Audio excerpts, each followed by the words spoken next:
in my channel Physics World. So today we are discussing the properties of electric charges. तो last class में हमने क्या देखा था, लास्ट कपल ऑफ क्लासेस में हमने देखा था कि जो हमारे पास इलेक्ट्रिक चार्जेस, हमने लेक्चर सीरीज स्टार्ट कर चुके हैं इलेक्ट्रोस्टैटिक्स के ऊपर। तो हमने क्या देखा था, इलेक्ट्रिक चार्जेस क्या होते हैं, क्या उनका बिहेवियर होता है, कैसे हम उनको डिफाइन करते हैं। और उसके बाद हमने क्या समझा था, हमने ये समझा था कि इंडक्शन से हम किस तरह से इलेक्ट्रिक चार्जेस डेवलप कर सकते हैं किसी सिस्टम में। ठीक है, तो आज हमारे पास क्या है, प्रॉपर्टीज ऑफ इलेक्ट्रिक चार्जेस। तो इस वीडियो को देखने से पहले अगर आप उन सारे वीडियोस को देखेंगे तो आपको ये लेक्चर सीरीज में और इंटरेस्टिंग लगेगी, और उसका लिंक मैं आपको डिस्क्रिप्शन में दे दूंगा। जो हमारे पास लास्ट लेक्चर मैंने डाले हैं यहाँ पे अपने चैनल पे, तो उनको आप डिस्क्रिप्शन से देख लेना। तो आज बात करते हैं प्रॉपर्टीज ऑफ इलेक्ट्रिक चार्जेस के ऊपर। तो इलेक्ट्रिक चार्ज हमने समझा था कि इलेक्ट्रिक चार्ज होता क्या है। इलेक्ट्रिक चार्ज जनरली हमारे पास नेचर में किसी ऑब्जेक्ट के पास ऐसी प्रॉपर्टी आ जाती है जिसके कारण वो क्या कर सकता है, दूसरे ऑब्जेक्ट, दूसरे इलेक्ट्रिकली चार्ज बॉडी पर फोर्स लगा सकता है। हमने समझा था वहाँ पे कि किसी बॉडी पर अगर इलेक्ट्रिक चार्ज आया है, इसका मतलब क्या है, वहाँ पे एक मैटर आएगा और उस मैटर के साथ उसके पास एक प्रॉपर्टी आएगी जिसके कारण वो क्या करेगा, इलेक्ट्रिक फोर्स लगा सकता है। तो आज समझते हैं कि हमारे पास इलेक्ट्रिक चार्जेस के क्या क्या प्रॉपर्टीज हैं, क्या क्या हमारे पास उस इलेक्ट्रिक चार्जेस में क्या क्या प्रॉपर्टीज हैं। हमें समझा था कि जो इलेक्ट्रिक चार्जेस होते हैं वो क्या होते हैं, स्केलर इन नेचर होते हैं, मतलब वो डायरेक्शन डिपेंडेंट नहीं होते हैं, स्केलर नेचर पर होते हैं। और होते क्या है जनरली, ये मैग्नीट्यूड डिपेंडेंट होते हैं, मतलब कि इनमें सिर्फ मैग्नीट्यूड अगर हमारे पास दिया गया हो तो हम क्या कहेंगे कि जो हमारे पास इलेक्ट्रिक चार्जेस हैं वो सिर्फ स्केलर क्वांटिटीज हैं और क्या मैग्नीट्यूड पे डिपेंड करते हैं। सो जो हमारे पास प्रॉपर्टीज ऑफ इलेक्ट्रिक चार्जेस हैं, इसमें जनरली तीन तरह की प्रॉपर्टीज हमको देखने को मिलती हैं। एक है एडिटिविटी, सिस्टम में चार्जेस की एडिटिविटी, दूसरा है क्वांटाइजेशन ऑफ द चार्ज, और थर्ड है कंजर्वेशन ऑफ द चार्ज। ठीक है, तो अब बात करते हैं, फर्स्ट स्टार्ट करते हैं एडिटिविटी से। तो एडिटिविटी ऑफ द चार्ज क्या होता है, आपने सिस्टम में एक बॉडी लिखी है जिसके पास मासेस हैं। लेट्स सपोज हमारे पास एक बॉडी है जिसके पास मास है, ठीक है। तो यहाँ पर हमारे पास लेट्स सपोज m1 मास, तो हम कहते हैं कि इस पूरी बॉडी का मास है कैपिटल M। ठीक है, अगर आपने सिस्टम ऑफ पार्टिकल्स पढ़ा होगा तो आपने देखा होगा कि अगर मेरे पास कोई रिजिड बॉडी होती है या मेरे पास कोई एक्सटेंसिव बॉडी होती है, तो उस बॉडी के अगर हमारे पास टोटल मास m है तो उस बॉडी का टोटल मास m किसको रिप्रेजेंट करता है, उस बॉडी के हर एक कंस्टिट्यूएंट पार्टिकल के इंडिविजुअल सम के इक्वल होता है। तो अगर मैं क्या कहूँ कि इस पॉइंट का मास m1 है, m2 है, इस पॉइंट का, तो इसमें बहुत सारे पॉइंट होंगे, तो अप टू सोन mn है।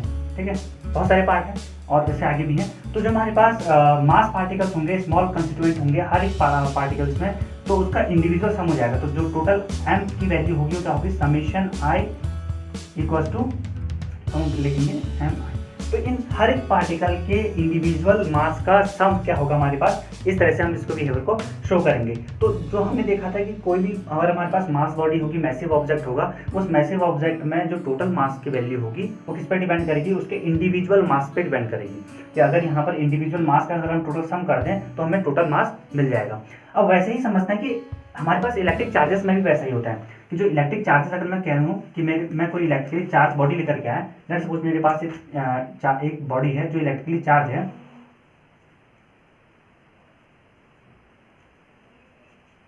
ठीक है, तो ये बॉडी क्या है, इलेक्ट्रिकली चार्ज है। तो अब होगा क्या, इसके चार्ज, अगर ये बहुत लार्ज बॉडी है तो इसके चार्ज एक पॉइंट पर तो होगा नहीं, तो हर एक पॉइंट पर कहीं कहीं पर यहाँ पे चार्ज होगा। लेट्स सपोज डिनोट कर देता हूँ, देखो यह है Q1, ये है Q2। हाँ, एक और चीज़ कि जो हमारे पास इलेक्ट्रिक चार्ज होता है उसे हम स्मॉल q से डिनोट करते हैं, या स्मॉल q है कैपिटल Q। ठीक है, तो Q से डिनोट करने के जैसे हम फोर्स को F से डिनोट करते हैं, वेलोसिटी को V से डिनोट करते हैं, तो वैसे ही हमारे पास चार्ज को यहाँ पे किससे डिनोट करते हैं, स्मॉल q है कैपिटल Q से डिनोट करते हैं।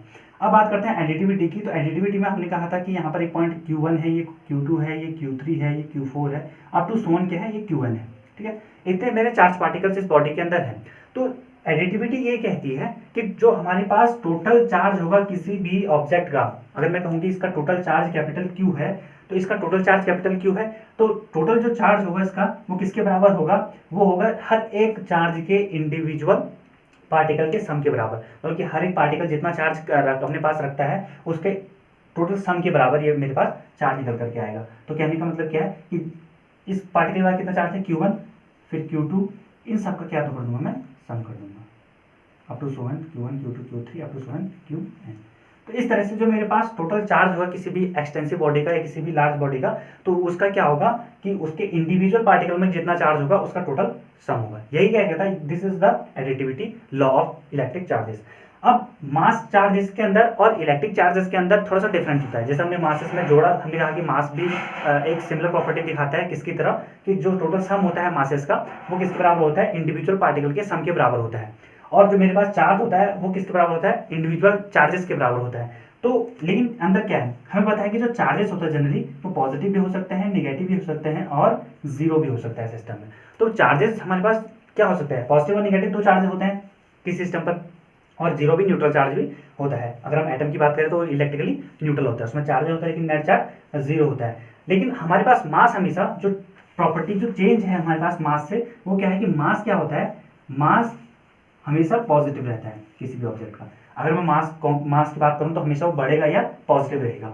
लेकिन अगर मैं बात करूं चार्ज की, किसी बॉडी पे जो नेट चार्ज की होगा, अगर मैं बॉडी की बात करूं, क्योंकि बॉडी पे नेट चार्ज की जो बात होगी, अगर मैं बॉडी के नेट चार्ज की बात करूं तो क्या होगा, वो पॉजिटिव भी हो सकता है सिस्टम में, वो निगेटिव भी हो सकता है और वो जीरो भी हो सकता है। तो जो नेट चार्ज होता है हमारे पास किसी भी ऑब्जेक्ट के ऊपर, वो पॉजिटिव भी हो सकता है, निगेटिव भी हो सकता है और जीरो भी हो सकता है।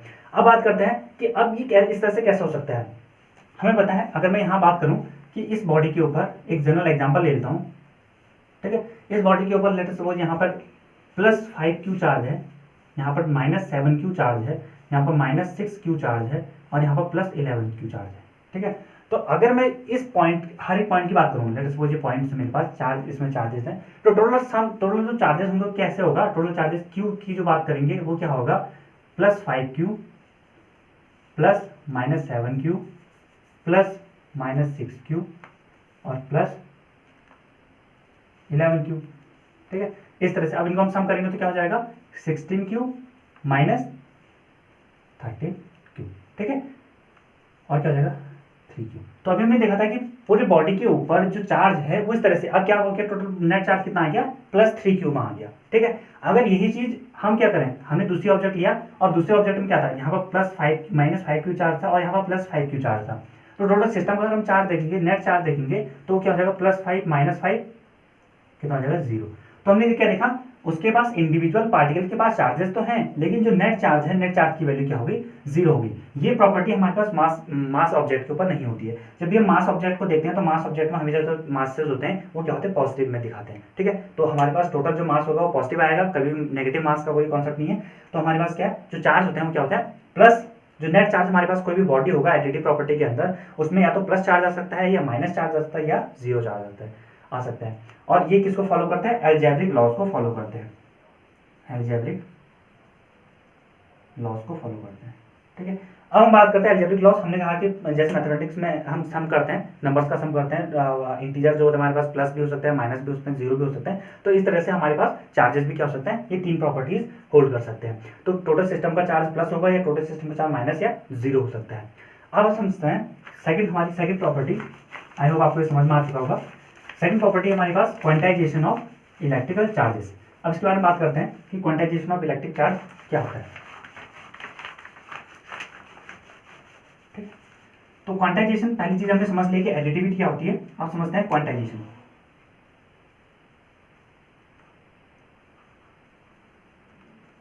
ठीक है।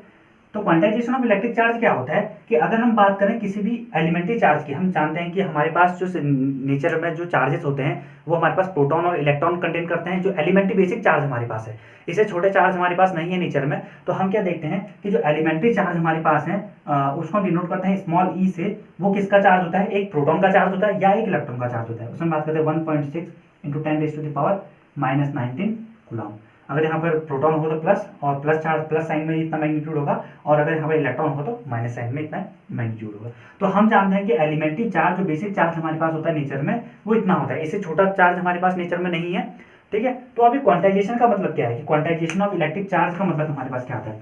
तो क्वांटाइजेशन ऑफ इलेक्ट्रिक चार्ज का मतलब ये है कि अगर मैं किसी ऑब्जेक्ट को देखूँ, किसी भी ऑब्जेक्ट को मैं इलेक्ट्रिकली चार्ज करता हूँ, ठीक है। अगर मैंने इस ऑब्जेक्ट को इलेक्ट्रिकली चार्ज करना है तो इस टोटल इलेक्ट्रिक जो बॉडी है इलेक्ट्रिकली चार्ज हुई है, उसमें जो टोटल इलेक्ट्रिक चार्ज की वैल्यू होगी, उसे हम कैपिटल Q से दिखाते हैं, वो इलेक्ट्रिक चार्ज की वैल्यू जो होगी वो इस एलिमेंट्री चार्ज के स्टेप्स में होगी। या तो हम कह सकते हैं, कहने का मतलब है कि जो मेरे पास एक इलेक्ट्रिकल चार्ज है वो जो टोटल चार्ज है उसकी वैल्यू या तो plus integer multiple of this electrical या माइनस। ठीक है, तो कहने का मतलब कि चार्ज हमारे पास टोटल, अब इसको समझते हैं कि जो हमारे पास Q equal to N E plus minus N E मैंने यहाँ पे लिखा है, तो वो क्या है, n की वैल्यू यहाँ पे बता देता हूँ आपको, n की वैल्यू है 0 1 2 3 4 टू सोन, ये हमारे पास नेचुरल नंबर हो गया। ठीक है, इस तरह से भी इसको डिनोट कर सकते हैं, या हम कह सकते हैं कि जो Q की वैल्यू होगी वो एन ई की इक्वल होगी, वहाँ पर n क्या हो जाएगा प्लस माइनस 1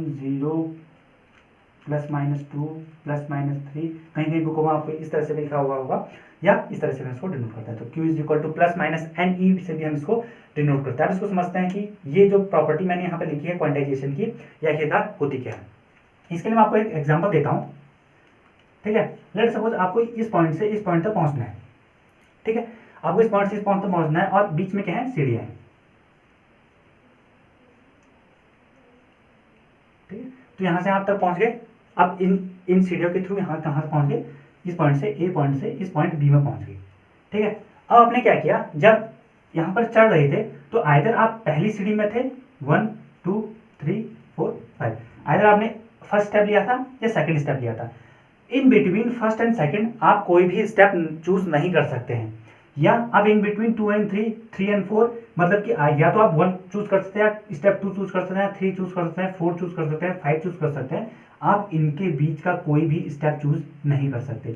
ये आपने देखा होगा, अब ये कोई कंटिन्यूस पाथ तो नहीं है, ये कैसा है, डिस्क्रीट पाथ है। तो कहने का मतलब क्या है, आइदर आप इतनी वैल्यू ले सकते हो, इतने पार्ट के बराबर वैल्यू ले सकते हो, या इतने पार्ट के बराबर वैल्यू ले सकते हो, या 1 ले सकते हो, या 2 ले सकते हो, 3 ले सकते हो, 4 ले सकते हो, 5 ले सकते हो। इनके बीच का कोई भी ऑब्जेक्ट, इनके बीच का कोई भी नंबर चूज नहीं कर सकते।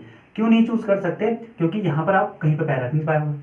आप चढ़ोगे तो यहाँ पे या तो 1 स्टेप पे चढ़ोगे या 2 स्टेप पे चढ़ोगे, इनके बीच में कोई भी स्टेप नहीं चढ़ोगे। तो इसका मतलब क्या है, जो इलेक्ट्रिकल चार्जेस भी होते हैं, अगर मैं इसको रिप्लेस कर दूं, इसी मेथड को आप समझना, अगर मुझे किसी बॉडी को इलेक्ट्रिकली चार्ज करना है, ठीक है,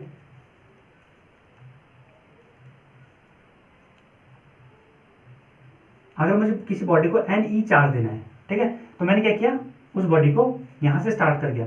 लेट्स सपोज ये जो हाइट है वो चार्ज ई को बता रही है, ये क्या होगा, ये भी ई को है, ये मतलब ई टोटल चार्ज हो गया 2e, ये हो गया 3e, ये हो गया 4e।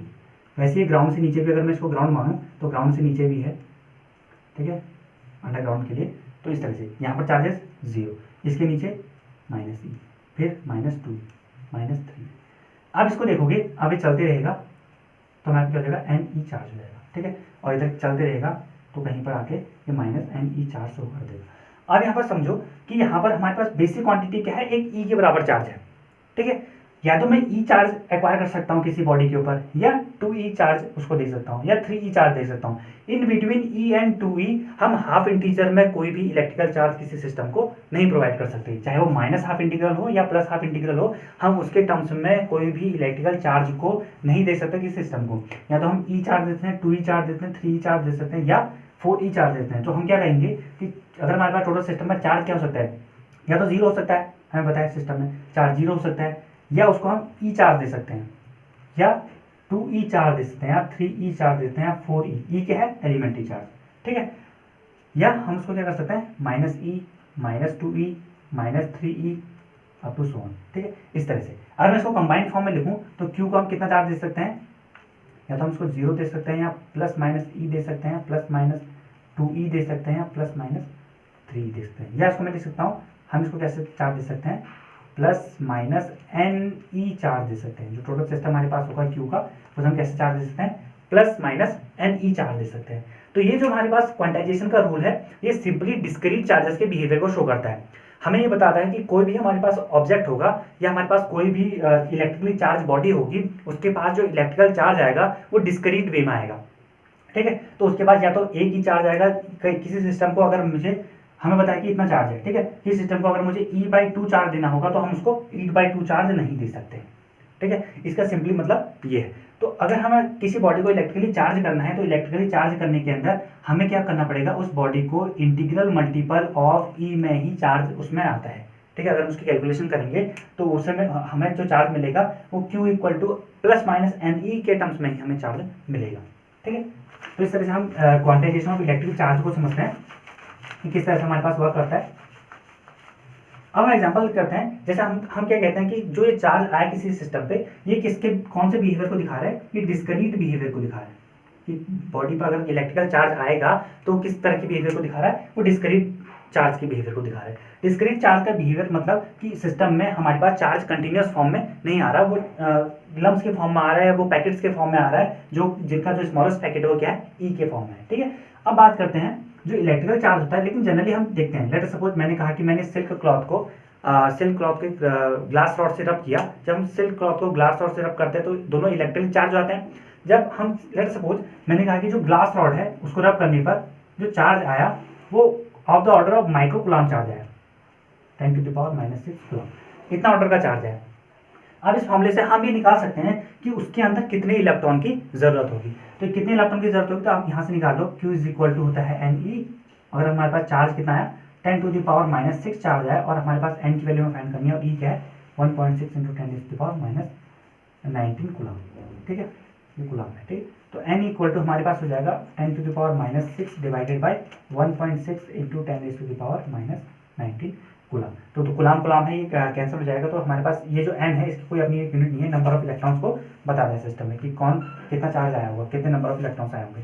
अगर हम इसको सॉल्व करेंगे तो इसकी वैल्यू आएगी 6.25 × 10⁻+12, ठीक है। अब इसको कैलकुलेट करना, तो जो n की value I number of electrons, उसके अंदर कितने इलेक्ट्रॉन्स आ गए होंगे, हमारे पास ग्लास रॉड के अंदर कितने इलेक्ट्रॉन आ गए होंगे, उसको सिर्फ -10⁻⁻⁶ कूलम्ब चार्ज करने में वो इतना आगे होंगे 6.25 × 10⁻12 इलेक्ट्रॉन से +12 है। तो इतने ज़्यादा नंबर के इलेक्ट्रॉन्स हमारे पास सिस्टम में आ गए होंगे। इसका मतलब है कि अगर हम किसी बॉडी को देखें तो हमें उसमें जनरली चार्जेस कंटिन्यूस वे में दिखते हैं, लेकिन ऐसा होता नहीं है, क्योंकि चार्जेस का वैल्यू है, जो चार्ज हमने लिया है एलिमेंट्री चार्ज बहुत स्मॉल चार्ज है, ठीक है। तो अब हमें जो चार्ज दिखता है टोटल सिस्टम पे वो क्या होता है, बहुत छोटा चार्ज है। इस वजह से हमारे पास जो चार्ज है वो एकदम हमारे पास इस बॉडी में कंटिन्यूस की तरफ फॉर्म में दिखता है, क्योंकि उसमें इतने सारे इलेक्ट्रॉन्स हैं। लेकिन जनरली होता है क्या है, वो चार्जेस क्या होता है, डिस्क्रीट फॉर्म को शो करते हैं। तो आज हमने क्या समझा, आज हमने समझा कि सिस्टम में हमारे पास जो प्रॉपर्टी है एडिटिविटी है, ठीक है। टोटल सिस्टम में जो चार्ज होगा वो सब करके हम निकाल सकते हैं, और हमारे पास जो क्वांटाइजेशन रूल ऑफ चार्ज था। अब हम बात करेंगे नेक्स्ट लेक्चर में कंजर्वेशन ऑफ चार्ज, तो ये थोड़ा सा इसके ऊपर स्टडी करेंगे कंजर्वेशन ऑफ चार्ज क्या होता है, ठीक है। तो आज का लेक्चर हम यहीं समाप्त करते हैं।